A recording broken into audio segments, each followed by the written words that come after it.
Pati yung bata, pinapatulan mo. Why are you taking her side? You don't even know what happened. Kausap ko yung staff sa loob. Ang sabi nila nasa kabilang table yung bata, at bigla mo sinugod si Angel dahil ba nalaman mo tiga Grand Vista siya? Eh, what about you? Bakit napakabait mo sa random na dalagitang yun? Kasi ano, nangungulila ka sa anak mo? Like all other kids, nakikita mo sa Angel na yun, yung anak mong patay na. Ah, that's enough. No, Enrico! You defending her just shows kung gaano ka kawalang pakialam sa nararamdaman ko. Alam mo naman na ampun yun ng mga kaaway ko. And yet, ano, pinagtatanggol mo siya? At siya rin ang rason kung bakit natatalo ng Grand Vista ang Monteverde sa popularity online. Tapos ngayon ipapamukha mo sa akin na ako ang mali dito? Wala kang kwentang asawa? Serena, hindi ba nag-overreacting ka sa lagay na yan? Alam mo, in fact, iniisip ko na wag na bilhin ng lupa nila. Kakausapin ko investors natin para wala na tayong gantong gulo. No, Enrico. Alam mo kung gaano katindi ang galit ko sa pamilya ni Angel.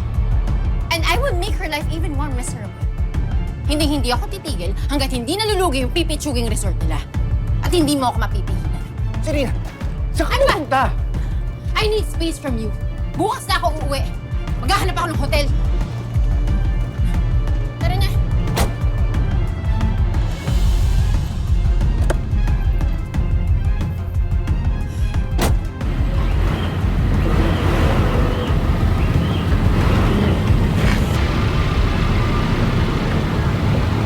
Sino? Need something? Sir, makakapaghintay pa naman to. Hindi, wala. Ano yun? Hindi ko po kasi sure kung ito yung tamang oras para sabihin sa ito, sir. Pero, Sir Enrico, sir, kailangan makita to.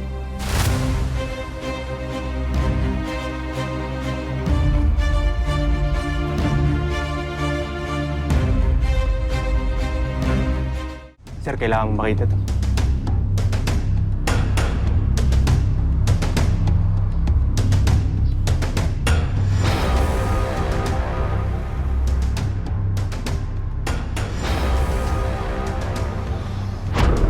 May relasyon ba kayo nito? Ganyan ba talaga ang kababa ang tingin mo sa akin? You think I'm having an affair with my driver after everything that we've been through? Kahit halos nung magpakamatay ka, nung nawala lahat sa'yo, nandun ako sa tabi mo. And despite everything that I did, you have the nerve na pagbintangan ako that I'm having an affair?